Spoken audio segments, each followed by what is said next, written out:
So happy Sunday, everyone. This is Greg Dixon with Shared Visions Unlimited. I'm here with Wayne Wallace. We tried yesterday to do a discussion about storytelling with video and photography, and we had a mishap with our scheduling. So anyway, so we're back again.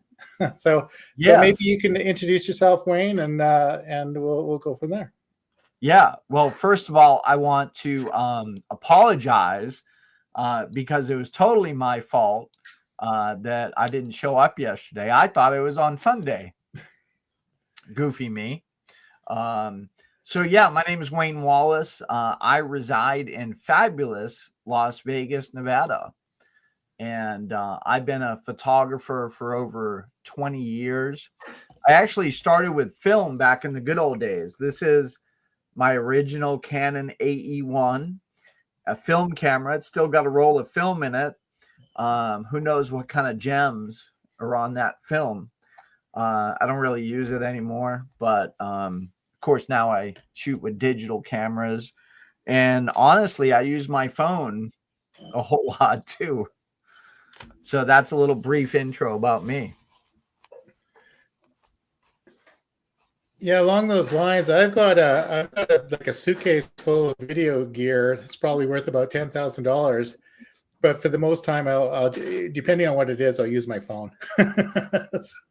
Yeah, these phones are so good that I'm kind of venturing into other avenues now because back when I started with film, people had to hire a photographer, right? Because they didn't know what they were doing with those manual cameras, and you had to buy the right film for daylight or tungsten or what ISO or black and white or color, transparency or slot or regular negative film.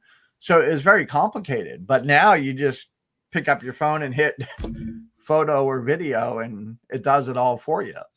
So I've visibly seen the decline of the amount of customers I get. Before I used to just wait for the phone to ring. Yeah. And now I got to go out and, shake the trees and rattle the bushes to try and find clients. And they're like, I just use my phone. Yeah. No, the thing is, like, I've got a Sony NX cam, which is a big camera, but I've done a lot of like big events and things with it where that camera is invaluable. But I've also done I've been involved with music and done bands, and I've done things I've shot with that camera, and I have a Panasonic GH4. And the thing is, I think it's that the phone has a whole pile of AI built in and it can make all those adjustments. Like it could make really awkward lighting situations work. Totally. Yeah. Yeah, I've done a side-by-side comparison. Like I was in some interiors doing photography. Like, as a matter of fact, if you want to show my portfolio screen, I can actually show people what I'm talking about. So I was in doing some photography for this place. It's a kind of a high-end, hotel here in town in Las Vegas. And I was doing, real photography with lighting and cameras and all that kind of stuff. And just out of curiosity, I took my phone I had at the time. I don't even remember what it was. It was probably an Android something. And I held it right above the camera and I took the same exact shot without my flashes going off. And, the phone shot almost looked better than the camera shot with all the professional gear. Yeah. So it's kind of crazy. But while we're here on this website, I'll kind of show it off a little bit. So I actually had a portfolio website that I had for years and years and years. And it was PHP based. And the company that designed it and developed it let it go, and like it was broken and I couldn't upload photos to it. So now that we've got this fabulous AI technology, I spent a weekend creating this brand new website, and it's completely coded with AI. So I love it because I can flip through all my different portfolio categories here. I've got this little sliding menu bar at the top, so I can, have many, many folders in here. And then when you click on the photos, they get big. And then I put these little navigation arrows here. Yeah. So I absolutely love my new website. And it's completely coded with AI. And it's a pure HTML/CSS website. Yeah. And I can add new photos to it as much as I want. So what AI tool did you use to build it? I use Claude Code. Oh, okay. So I used to be a programmer before I got into full-time photography, and Claude Code is really good AI for coding. So that's what I used. Yeah. So when I was going through your profile there, it said you had worked for AutoCAD and knew AutoLisp. So I was also a software engineer in a former life, and I know I did a lot of this is in the early days before I was in an expert systems program, and we used Lisp. Oh, nice. Yeah, Lisp is a lovely language. Yeah, it was amazing, and in the right hands you could do miracles. I had a guy in our class who was an absolute genius. And we would one time when somebody would be describing some kind of advanced AI tool, he'd be writing it as fast as somebody could describe it, right? So, oh yeah, if you're fluent with Lisp, you can knock out some code really quick. And the beautiful thing about Lisp, for those viewers that are watching, is it's a very dynamic language. It's got this thing called lambda functions, so you can basically create your own language within the code base. So if you have a proprietary kind of language for whatever you're developing, you can kind of write that into the code, and then you can also make the code write code at runtime. yeah. And it's like mind warping what Yeah. you can do with it. Yeah. So it's a pretty cool language. So yeah, I started with AutoLisp for AutoCAD, which is basically just a hybrid. Like they took the Lisp language and then they made more language on top of it for AutoCAD. And then eventually I learned C and C++ and all that kind of stuff. And I went to work for Autodesk. I was a user for many years. And then I went to work for Autodesk as a developer support guy. So I was helping other developers work around bugs and stuff like that in the source code. Yeah, they had some pretty interesting products in the day, really. Oh, they still do. They're still king. Yeah, still king, yeah. Yeah. And if they didn't write it, they buy it. Oh yeah, they bought it. They had my wife was a gardener at the time, and they had some sort of garden design software, sort of simplified version for, and it was interesting, but you needed a fair whack of computer. Oh yeah. Yeah. Well, actually I worked in that division. It was the OEM division. Yeah. So what we would do is we would license the AutoCAD engine to people like your wife, use their software. So like one time I worked with this company that did playgrounds. Yeah. And they used our OEM version of AutoCAD to make a playground designer, right? And we would only turn on the features that they needed. So if they only needed 2D flat, stuff, then we would turn those features on. If they needed 3D and rendering and all that kind of stuff, then we would turn those features on for a price. Yeah. So it was pretty cool. It's not like IBM used to spend quite a few $1 million for like a mainframe computer. And then for $1 million, they would upgrade it. And the technician would come in there and flip a toggle switch. Just really, you mean it could always do that? Yeah. Anyway, my partner at the time, my project at school was to create an expert gardener I was going to write it in Lisp, right? And she was the expert. And anyway, my intention was to go and get some financial support for it, but she sort of said, well, I don't think anybody would ever want that. So she kind of pulled the plug on it. And then about 3 or 4 years later, we went into a software store, and there's a whole, like, about a linear yard of garden related software. And she says, we should have done it. We would have been the first out. Right. So. Right. Yeah. Yeah. So I don't want to tell stories about CAD all day. I could. Okay. Yeah. There we go.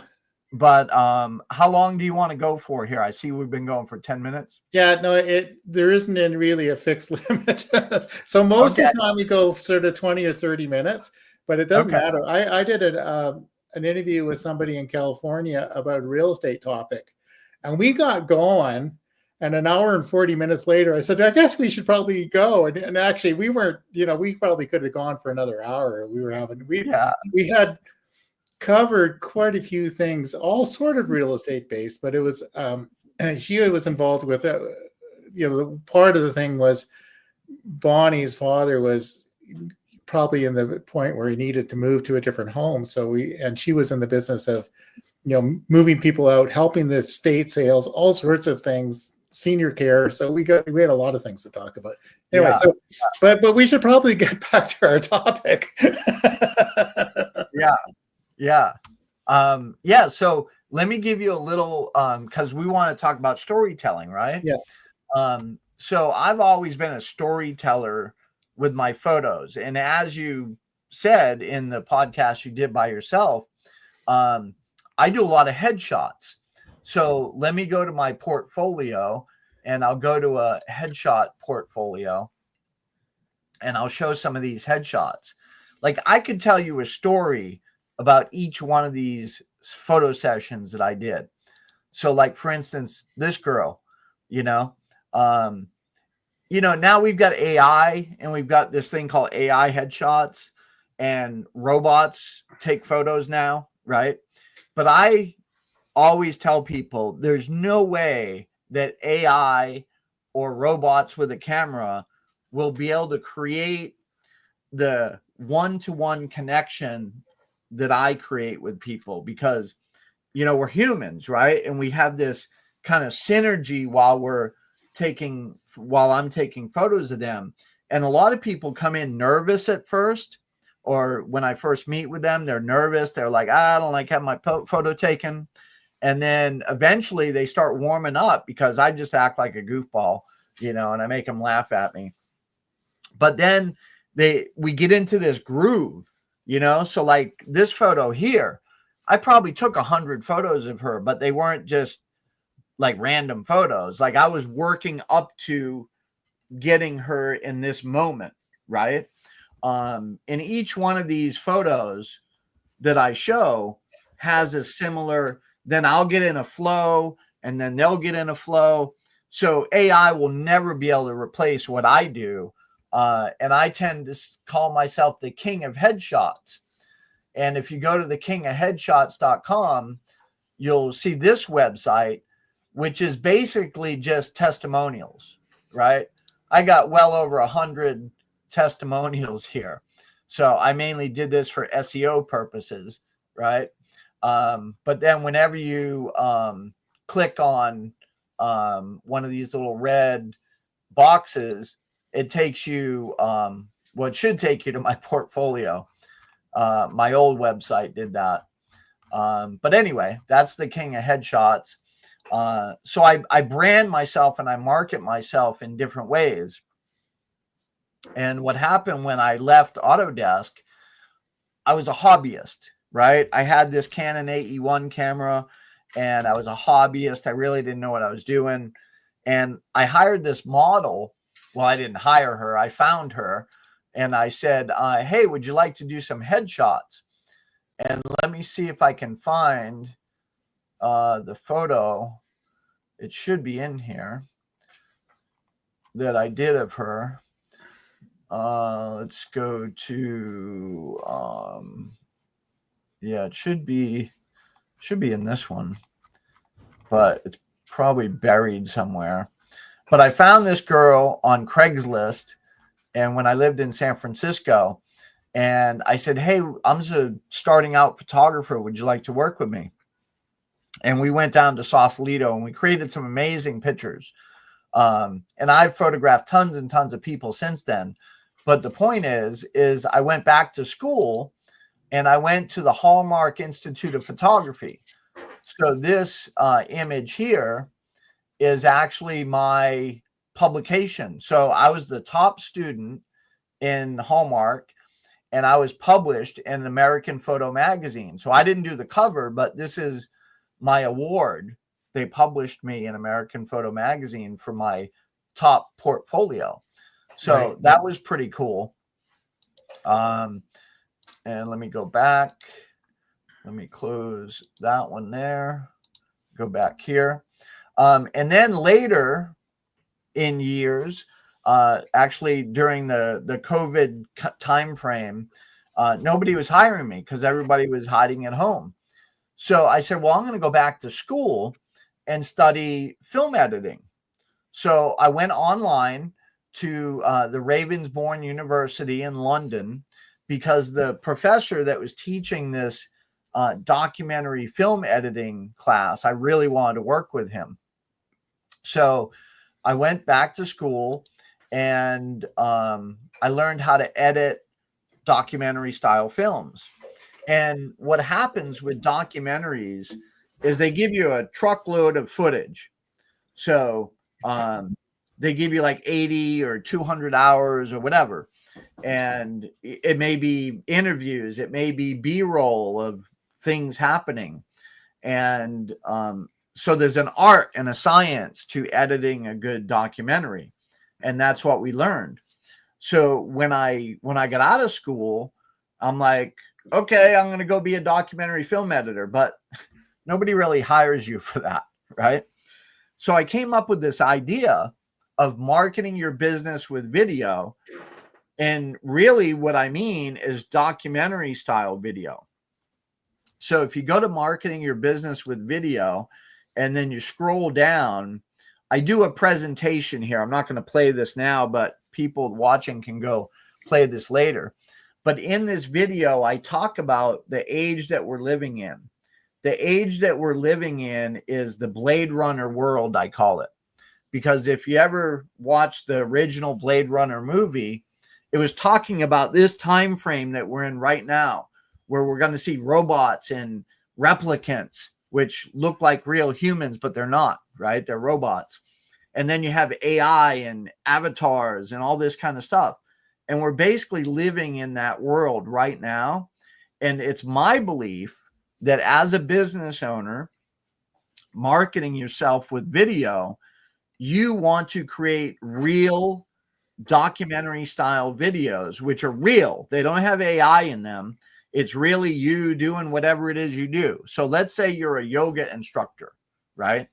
So you want to have video of you teaching classes and you working with people and, you know, behind the scenes and interviews and all that kind of stuff. And then either you or someone like me can edit that together and create little stories. It could be 30 seconds long. It could be 2 minutes long. It could be whatever length you want. It doesn't need to be 2 hours long, but that's what people think when they hear documentary, right? So it's my belief that in this Avatar Blade Runner world that we're living in is that we need to create documentary style videos to rise above the AI slop or the AI sameness, as I call it in the presentation. Because if you use AI for any length of time, you'll start noticing, oh, that's a Midjourney. Oh, that's a Gemini. Oh, that's a Grok, right? Or, oh, that's open AI. They all have their own style, and you can start kind of picking them out, right? So, you know, I know people right now that use AI to pretend it's them, right? And pretty soon you'll be going to Zoom calls and you won't even know if it's a real person or not, right? My joke is that 5% of the people in the room at this moment are AI generated. Yeah, exactly. And I see this video all the time of this guy selling a course. And in the video ad, he's sitting there talking on the left side, and on the right side is an alien, a cowboy, a pretty girl, and they're all talking and doing the same thing he's doing with his hands. So now it's gotten to that point where we can totally be someone else in AI, right? And have it, our camera will see us moving and talking and all that, and it'll replicate us in a totally different form. It's scary. So if we want to rise above the noise and be seen as genuine and transparent and honest, then we need to create documentary style videos.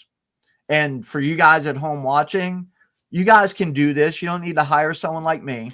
The biggest tip that I give people is turn your phone horizontal. Yeah. Right. And my phone's got a little cover on it because I'm a professional photographer. So I got to have a lens cap. Right. So a real photographer holds his camera horizontal. Yeah. Right. And with the phone manufacturers want you to hold your phone vertically because they want you to post it on TikTok or Instagram or whatever. But if you're going to create documentary style, you need to flip your camera horizontally and capture footage in a widescreen format. Right. And there's two things that you need for documentary style. You need interviews like we're doing right now. I could take, my video portion and use that as an interview, or you could, right? And then you capture B-roll. So let's go back to the yoga instructor. So if someone like her assistant or spouse or partner, or whatever, captures footage of her teaching yoga, and then they do an interview, now those two pieces can be edited together to create little stories. Yeah. Right. So I've got an example on my website I'm going to show. This is from my class that I was in, my master's class, and it's called The Rush Before the Tourist. So I'm going to play this. It's only 1 minute and 20 long. So here we go. And then I'll talk about it.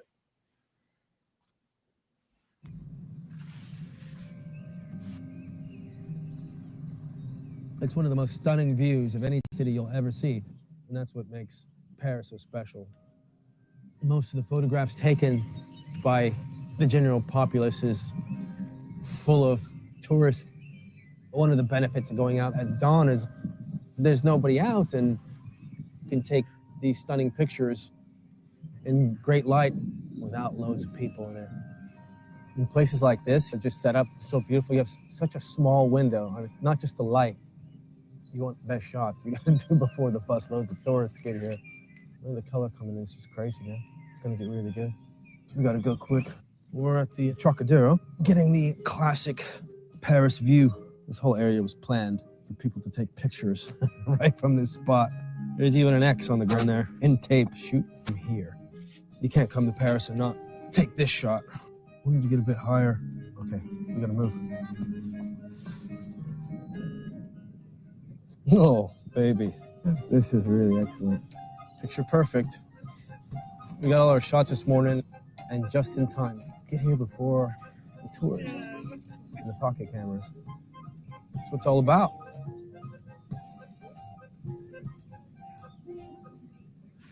Okay, that's it. So, Greg, you can bring me back on screen. Okay. So, I'm going to talk a little bit, and then I'm going to show you some parts. So, the important thing to realize here is that none of this was planned, right? This little story that I made was not planned.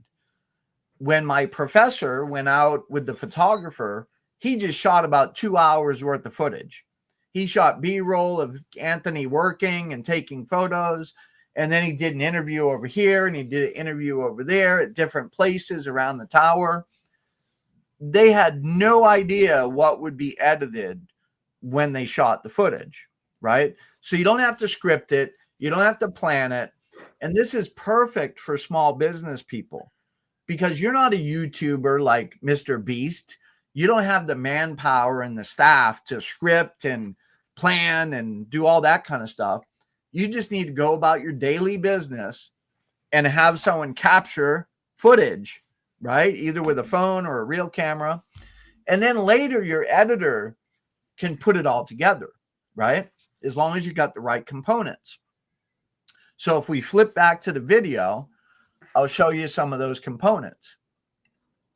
So here I have some B-roll of the whatever that monument is, right? And it's dark.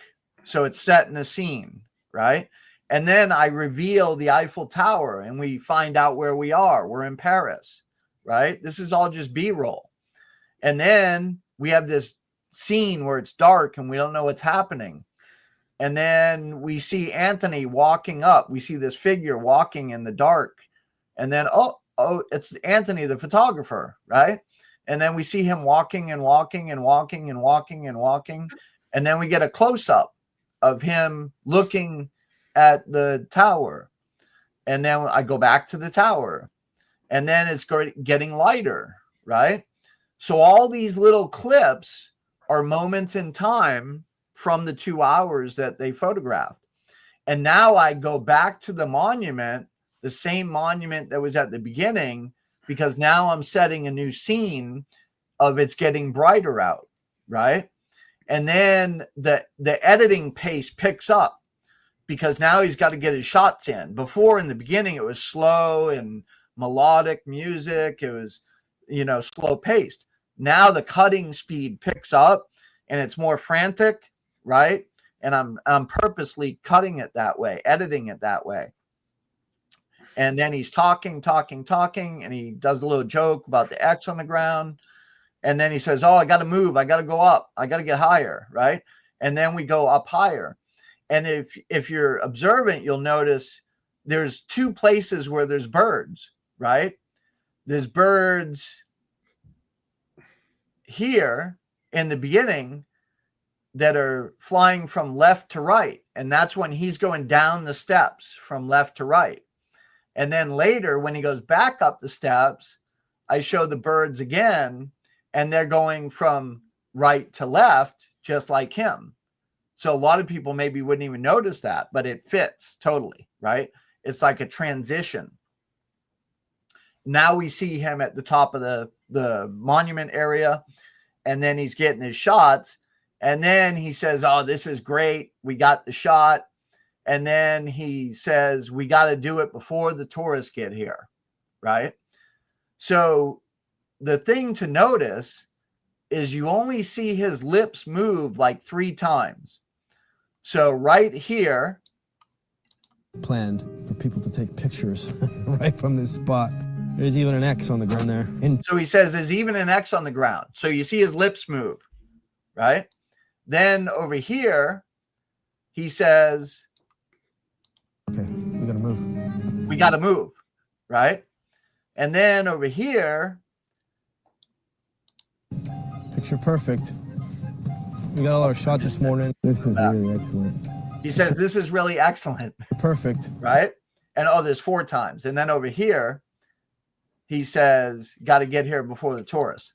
And just in time. Get here before the tourists. So there's only 3, and you can bring me back on camera now. So there's only 4 little segments, like seconds long, not even 3 seconds probably, of where you see his lips moving. The rest of the audio for this whole storyline was made up by me, right? I went through all the interviews and I picked out the little pieces where he said something interesting, and I put all that audio together. So it's not narrated after the fact. Yeah. I pulled all the audio out of the original video. So that's kind of in a nutshell how you can put together storytelling videos with completely random stuff. Yeah. And as you mentioned, you don't need a whole lot of gear. Like you can do it with your phone and an editing platform, really. Yeah, you could do it on the phone completely if you wanted to. Yeah. I mean, it'd be a little harder, but a little harder, yeah. I think I was going to say I use DaVinci Resolve, and it's free. Yeah. you know, so people can go download DaVinci Resolve. Yeah, no, for sure. I use Final Cut Pro, but I've recommended DaVinci Resolve too, because Yeah. I think it's agnostic for hardware platform. So, Yeah. Yeah. It runs on everything, even Linux. And I'm a big yeah, Linux guy. yeah, Yeah.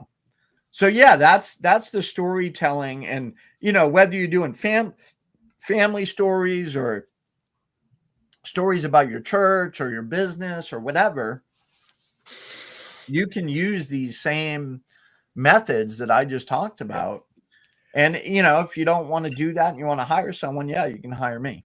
yeah, for sure. So you mentioned that even like what we're doing here, we're on StreamYard right now, and it has an option. I didn't enable it, but it can record each participant's video separately. So even though like I got fed up with editing, so I tried to produce it live, so to minimize how much it is. But if I had to, like you and I, if I had that enabled, I could take all of your thing and all of mine, and I could make a different composition later. So Absolutely. Yeah. really, yeah, So let's say, you know, I wanted to work with that yoga instructor. yes, I could have her assistant capture B-roll, right? yeah, And then for the interviews, I could use something like StreamYard or Zoom or whatever. yeah, And I could do an interview with her and yes, just make sure she's in a nice setting with a nice background. And I could say, sit a little bit on the left or sit a little bit on the right. Make sure you're looking towards the light, right? And I could set her up in the right positioning. And then I could, like you said, just capture her view independently. yes, Now I've got my interview, yes, right? So you can totally do a lot of this remotely. And yes. that's what I love about this style of video marketing or editing or whatever you want to call it. Because, yeah, I can work with people all over the world. And beyond that, like I've done things where like people get freaked out being on camera, right? So you can just, use the voice recorder on the phone and record that, put it on a pillow, and then you could do all the visual stuff over top of it, and that's kind of like your narrator, right? So absolutely, yeah.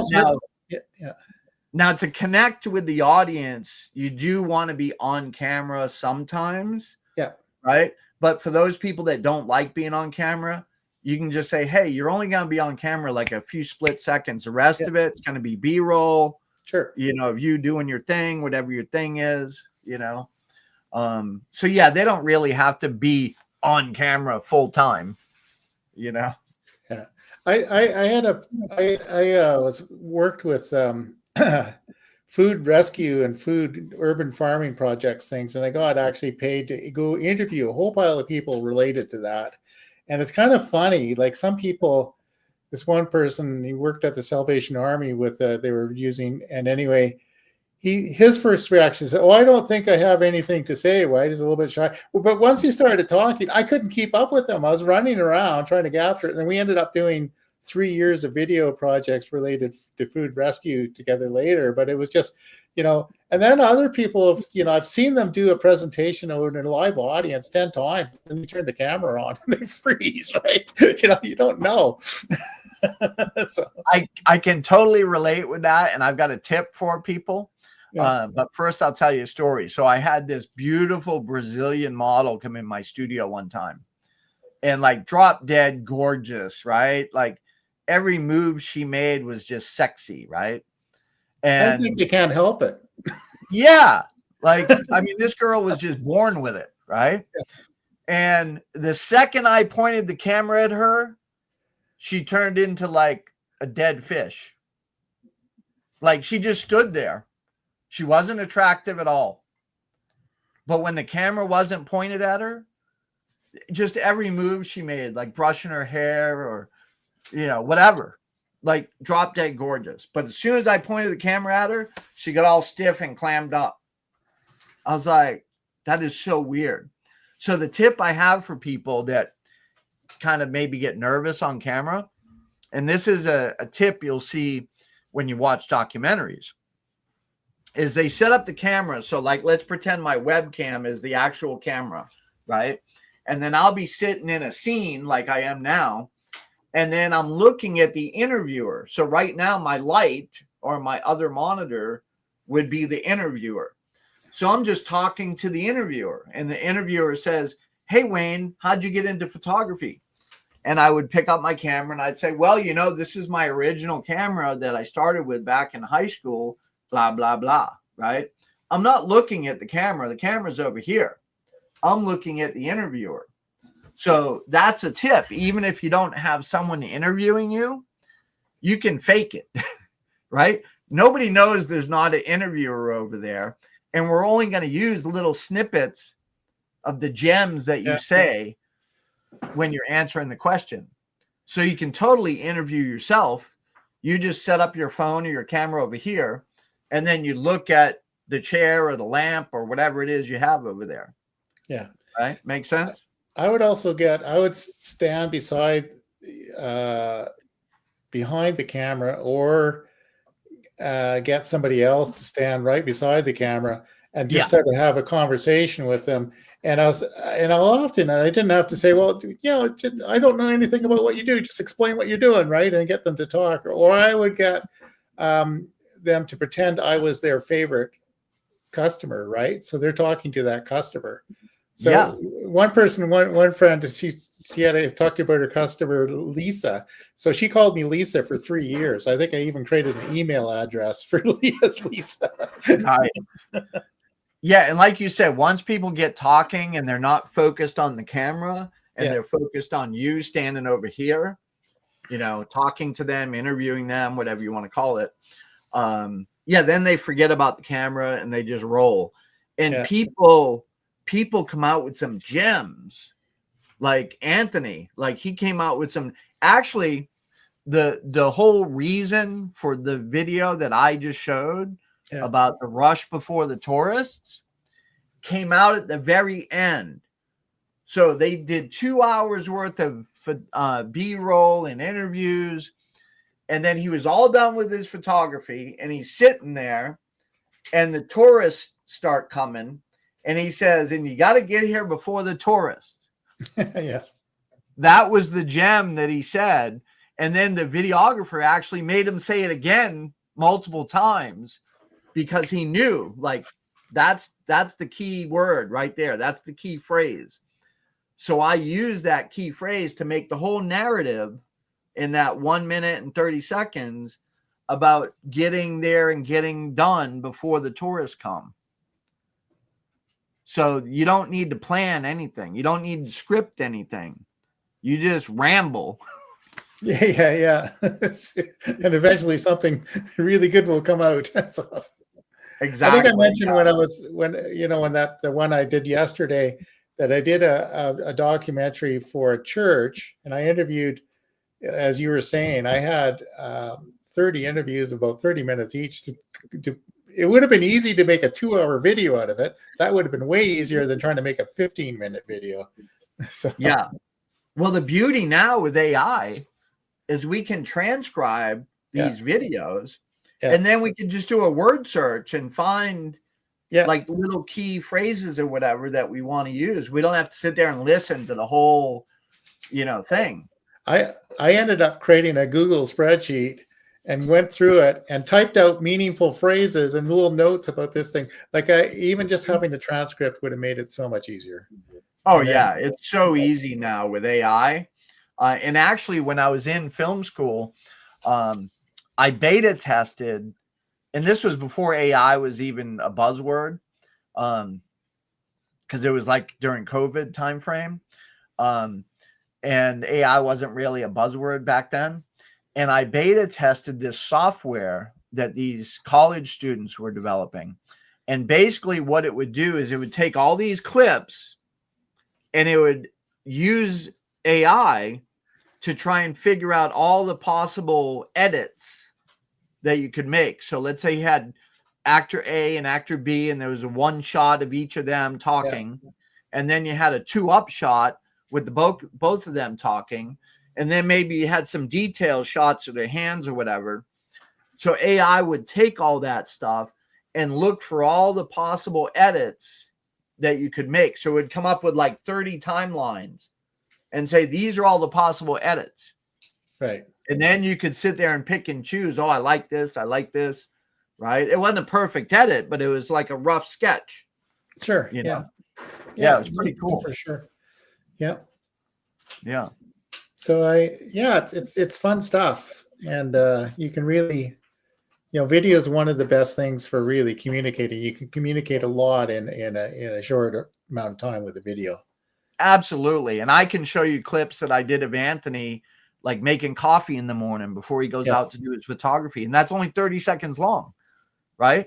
So you can make shorts, you can make regular videos, like there's no limit. And if you take my advice, I guarantee that in the future, you're going to have more traffic to your channel or whatever, because you're real. You're not AI.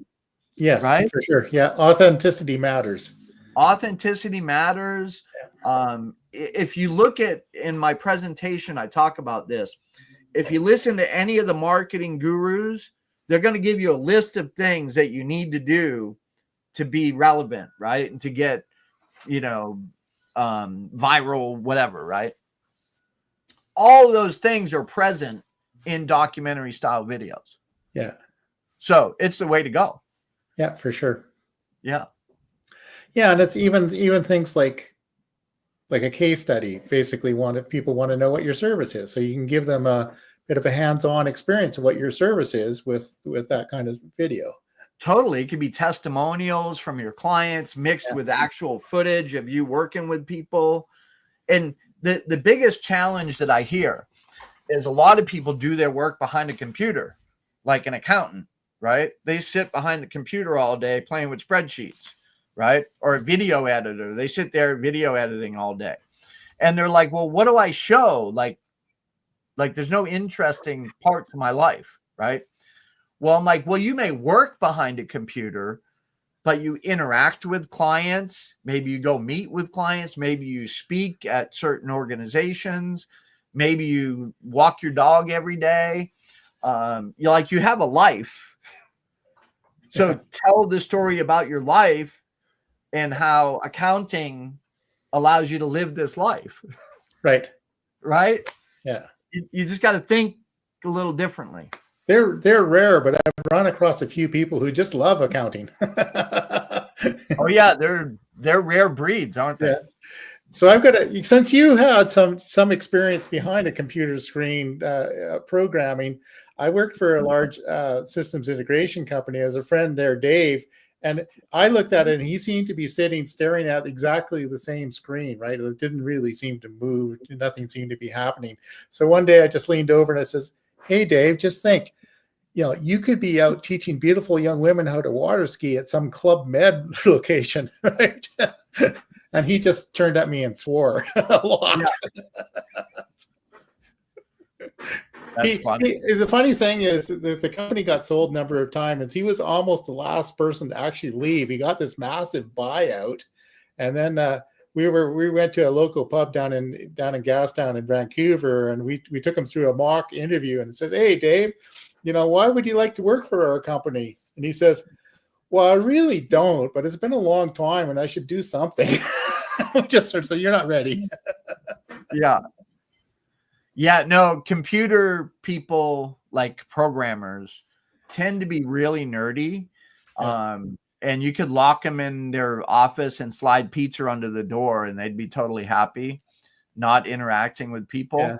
Yeah. I'm kind of a rare breed because I kind of go both ways, right? Like I like being in my hole, developing stuff. And in fact, last night I stayed up till like 3:30 developing a new website, and a whole new business model, a whole new venture, which we can talk about another time. Sure. But I was geeking out, right? But I'm also a very social person. I'll go to networking events and I'll speak on stage and stuff like that. So I'm kind of one of those rare breeds. Yeah. I kind of burnt out with the programming stuff, and I had a project that was probably going, and then I just sort of stopped. So, but nowadays you can get AI to write most of that stuff and create it for you. Yeah, like I haven't written code like full time in 20 years, right? But once a programmer, always a programmer, I say. And you think differently as a programmer. So now that we got AI, I'm absolutely in love with Claude. Like, I'll tell you how geeky I am. So I use Claude to create a set of scripts that run. So I use Windows, and when I open the PowerShell, which is the command line, something nobody ever opens, right? I open the PowerShell, it creates a new document, a text file in an MD format, a markdown format, and it's my daily log, right? So every day I have a new text file created for me, and it's got the date and the formatting and all that stuff in it. And then I just keep track of everything that I do, right? Oh, I did a podcast with Greg, and I called these 5 people, and I just keep a daily log just for myself of everything that I do. And now I've got a knowledge base, right? So I've got months and months and months of text files with everything that I do, times, dates, all that kind of stuff. And now I can use AI to search through that. Sure. Yeah. And say, hey, AI, how many phone calls did I make this month? And it'll go, and it'll say, you made 2,000 phone calls. Right? So, and you shouldn't have said that to Missy. Yeah. And if you take all the transcripts of all your Zooms, you can stick those in there, right? So what I tell people is the future's here, right? We're going to have AI in our life. So what you need to do is you need to create a personal knowledge base, not in the cloud, on your computer. So that's what I'm doing. I'm creating a personal knowledge base on my computer. And then you can have AI systems on your computer that can look through all that personal data that you have, and you can ask it questions and you can interact with it. You know, it's really cool. I think that's one of the biggest strengths is like having a super consultant, right? You feed in a bunch of information. Like the other day, I think I mentioned on that Eric's AI thing, is he had us put in some prompts, and then I had been asking about story productions and also some music things, right? And then I also fed in some of Eric's stuff that I have. And so it gave a response that sounded a lot like what Eric would say, but it was referring to other things. I didn't specifically ask what, but it used examples from things I'd been asking about it before. And I had one time, and it actually gave me, one time I was, maybe it was on Eric's class, it was looking for places, it wasn't Eric's, it was Kim Walsh-Phillips, but places to speak about certain things. And, as I narrowed down, it says, well, how about, Western Canada, and then it was really amazing how much. And at one point, it even gave me its advice. Well, this you can use AI for, and this you need to use your personal voice. So it actually advised me when not to use AI. So yeah, that's great. One of the ideas I have that I haven't quite worked on yet, but with AI, it's a breeze, is I wrote some code to take a folder of videos and transcribe them, right? So I have that part written. So I can easily just take a whole folder of 200 videos or whatever, drop them in there, run this Python code, and it'll transcribe everything. It'll create transcripts without time codes, transcript with time codes, blah, blah, blah, right? Yeah. And then what I can do is I can say, okay, AI, go through these transcripts and pick out significant moments in each video. And then if I label the videos properly, like in your editor, you can label things and you can say, this is Anthony taking pictures at the Eiffel Tower. This is Anthony doing an interview at the Eiffel Tower, right? So you can really kind of label everything correctly.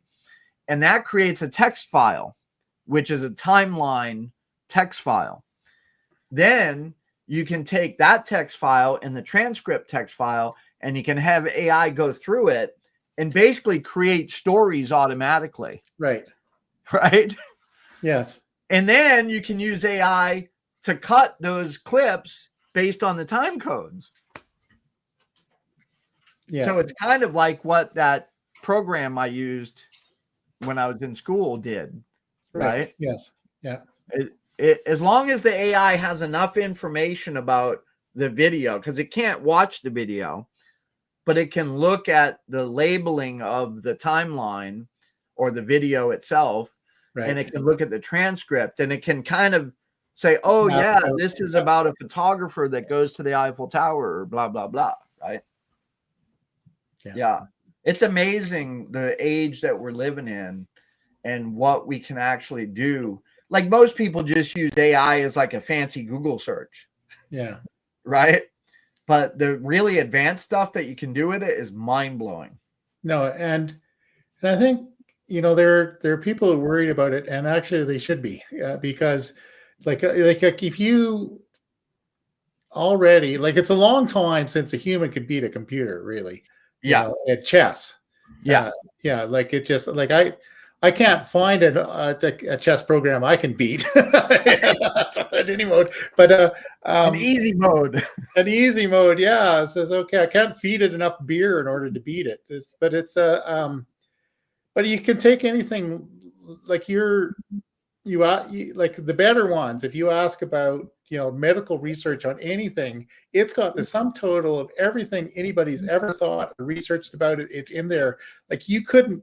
It's like having 10 of the best experts in the room at one time, right? And totally. Yeah. So it's just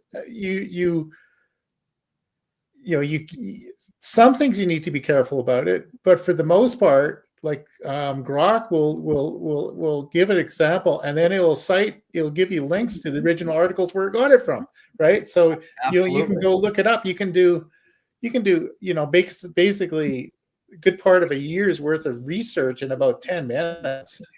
Yeah. Or 20 seconds. Yeah. Yeah. Yeah. Well, that's what I love as a past programmer, having like something like Claude or Grok or whatever, is I got a super programmer sitting right next to me now. And I say, hey, Claude, make me this. Yeah. And he goes, yeah. And he makes it. Like, it's just like anytime, like even in my daily activities, like I'll get a spreadsheet of contacts, and then I'll have another spreadsheet of contacts, and some of the names are duplicate or whatever. And I'll be like, hey, Claude, merge these two. Right? Yeah. And it'll go and figure out what the duplicates are, and it'll merge it and give me one spreadsheet, So the thing that people need to be afraid of is ignoring AI, right? Right. If you're not learning enough AI to use it in your daily activities, then someone that's using AI is going to come take your job. No, for sure.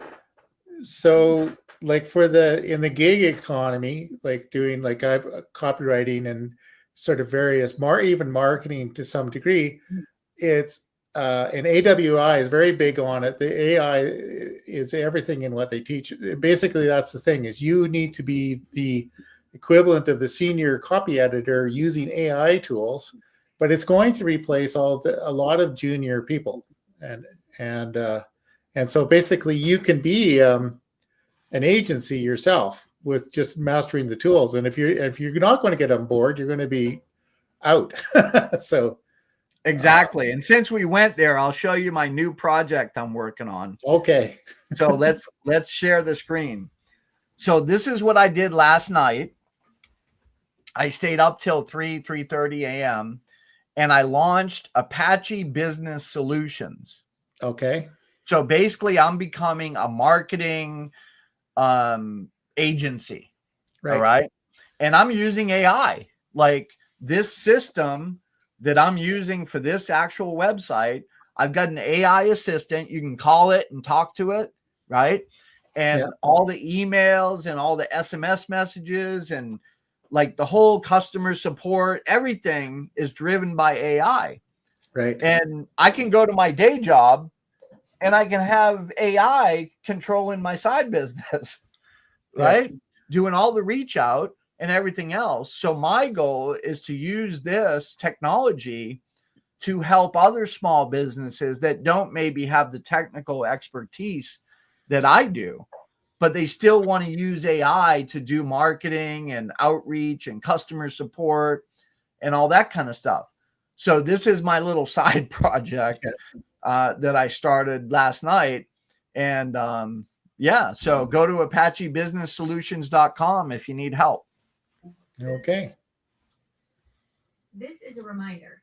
And there's my other AI reminding me to drink water.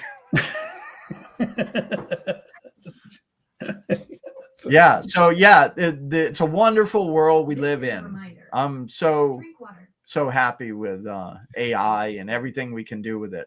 Alexa, stop. Yeah. Is that sort of like nag in a box? Yeah. Yeah. All I do is tell her to stop all day long. There she goes again. That's one too many bagels there, buddy. And I don't know why. I don't know if other people's does this. But she reminds me like 2 and 3 times about the same thing. Yeah. Like that's the 4th time she told me to drink water. I'm like, okay, I got it. I'm drinking. Yeah. So anyway, this going back to missing appointments, right? Yeah. I bought a ticket to go see John DeJohnette play drums in Vancouver, and I just didn't. I missed the date. It was like on a Friday, and then I said, "Oh, I'm going to go," and then it was yesterday. Yeah. And then that's exactly what I did. Yeah, and then I had this, quite an attractive young woman invite me to go to see a theater production. And my partner, Ann, said, we're sitting there watching television and says, didn't you have somewhere to go tonight? And I says, no, I don't think so. That's really bad. Yeah.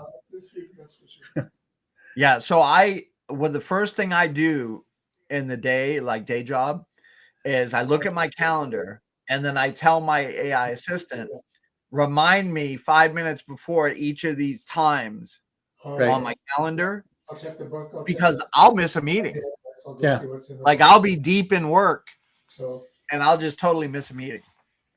I now put like timers and messages on my phone because it pops up, it makes a noise, and it won't go away.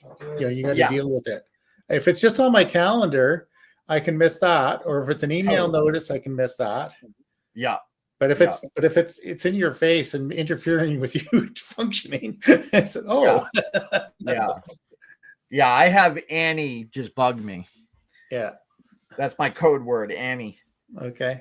Well, maybe we should we can talk about that agency project another time, and we can go into that. Yeah. Let me get a little deeper into it because I just started it last night. It looks good, but it doesn't really do anything right now. Yeah. When I was programming one time, I was starting a new project, and I just had the screen up, right? Somebody says, well, what does it do? And I said, it does nothing perfectly. I haven't put any errors in it yet. Yeah, that's the thing. Like you can make a really pretty website or whatever, really pretty interface to a new code program. But like you got to go in and write the code to make all those buttons work. Yeah. I don't even think I got as far as putting hello world on it, right? Yeah. I also wrote a program, and I designed it to blow up in the Y3K. So I said I created the first Y3K bug. All software has a hard time even getting released, let alone surviving 1,000 years. Yeah. But I thought it was funny. Yeah. Here's a little tip for people. Okay. So when I worked at Autodesk, this was back in the day when we had hardware dongles. Yes. And then people would crack it. So they would be illegally using the $3,000 software that they weren't supposed to be using. Right. Now we just do subscription and we get the Adobe tap in our arm. Right. And we got to pay every month, because they used to use hardware dongles to make sure you pay. For sure. Yeah. Right. So we had a department in Autodesk that put little ping home messages Right. in the software. So if you're using software illegally, it's Yeah. pinging home to Autodesk saying, hey, we got an illegal version over here, right? And they would send out lawyers. Yeah. And this department made over 10 million a year collecting money from people that use illegal software. So don't use illegal software. They'll come after you. Yeah. Like that, yeah, I mentioned I use Final Cut Pro. You know, at one time Apple sold that in a box Yeah. and charged quite a few $1,000s. And then I think I bought it 10 years ago for $150, and it's updated automatically ever since. Yeah. Yep. And that's what I love about DaVinci Resolve is they Yeah. have a one-time purchase for $250, and they keep on updating it all the time. So they still use the old school model. Yeah. Yeah. If I didn't have to use Photoshop, I would not subscribe to Adobe. Right. Because Photoshop's the king. Like I can do magical stuff with Photoshop. Yeah, there's really nothing else quite like it. No. I mean, there's GIMP and other photo editing software, but like once you get really good at Photoshop and you can like edit, retouch photos and stuff like that, nothing else compares. The interface designers at Adobe are kind of weird. Like every different product seems like be a new adventure. There are a few things in common, but mostly you're in a new universe. Yeah, I just think the whole Adobe cloud, all these different softwares is a mess. Yeah. Like, and like being a programmer, I can really appreciate good quality software. Yeah. And DaVinci is good quality software. Like when they come out with a beta release, I have no problem installing it. Like even in the middle of a project, I'll install it, no problem. Yeah. What's amazing is for something because you can get going. Most people can use it for free, right? Oh, but yeah. It's absolutely professional grade. It's got features in that any top editor, any studio could use. Totally. Even in the free version, there's Hollywood effects. Yeah. In the free version. Like now, if you want to get into some of the newer AI stuff, you know, particle explosions and stuff like that, maybe you need to spend the $250. But for your general home user, even a business user, like you can get away with the free version like forever. Like you never have to buy it. No. So I would highly recommend DaVinci Resolve. It's a little complicated when you first get into it, but there's plenty of YouTube videos.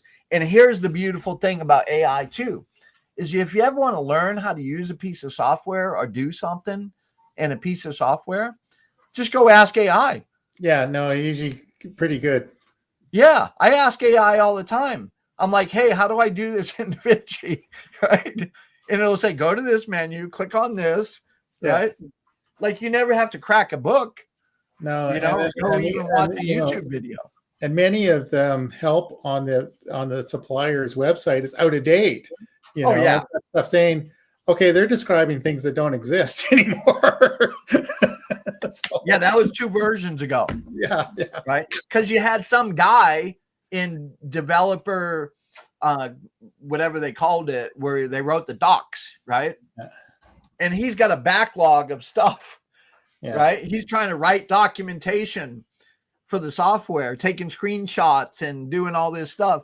Now you can just ask AI.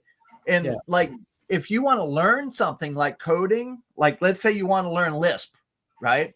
And be like Greg and I, old Lisp heads, right?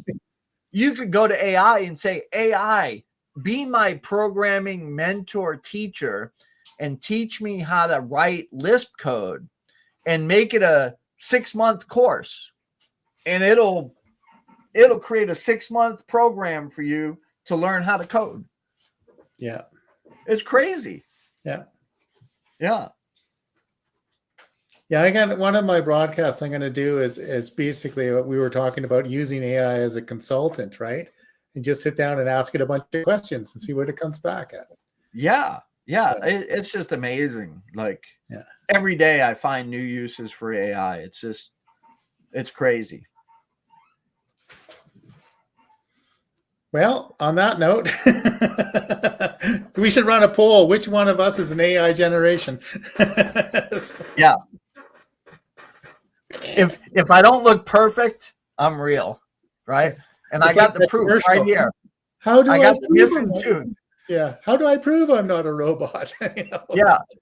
If you see me with a perfect smile, then it's probably an AI version of me. Yeah. Yeah, I don't have to work very hard at this, but I introduced some spelling errors and typos in my my stuff. I need a better copy editor. Yeah. Yeah. Yeah. I feel bad for writers because, like, basically every industry is going to go through what I've gone through. Yeah. Right. In the photography world. Right. It all went AI. It all went digital, all that. Now everyone's going through it. Everybody's going through it.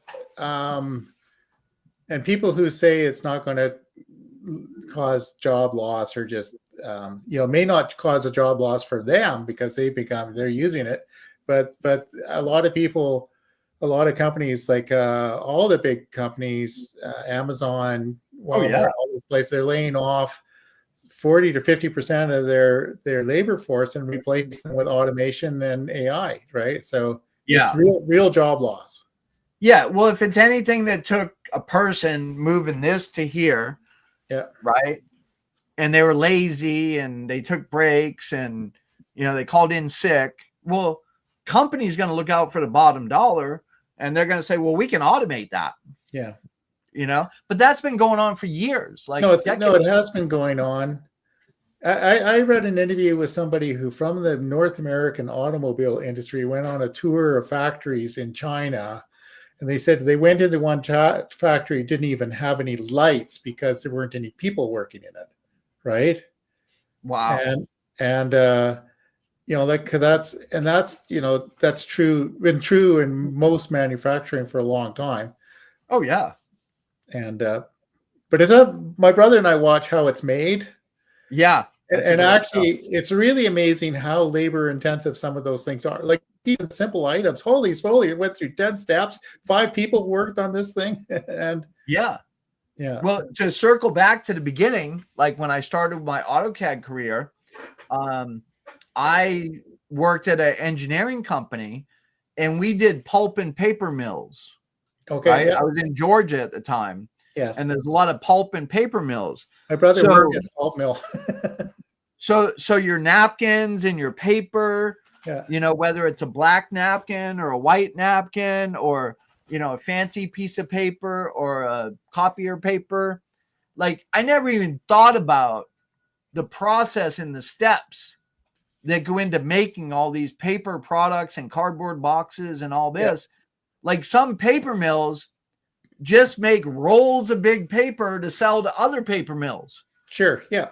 And then they use that paper to make cardboard boxes or whatever. Sure. Yeah. Right. It's just when you start looking at real manufacturing and how things are created for us to buy, it'll blow your mind. And there's so much robot automation that's been there for decades already. Yes. Right. We're just seeing a whole new level of it with AI. Yeah. Yeah. All right, Greg. Well, it was great chatting with you. Good. And we'll have to do this more often because we could talk for hours. Yeah, probably. We could do something fairly regularly, once a week or something. Yeah. What's new this week? And with AI, there's definitely going to be something new. Yeah. Yeah. All right. Well, thank you. Have a great Sunday. Thanks for watching, everyone. All right. Bye.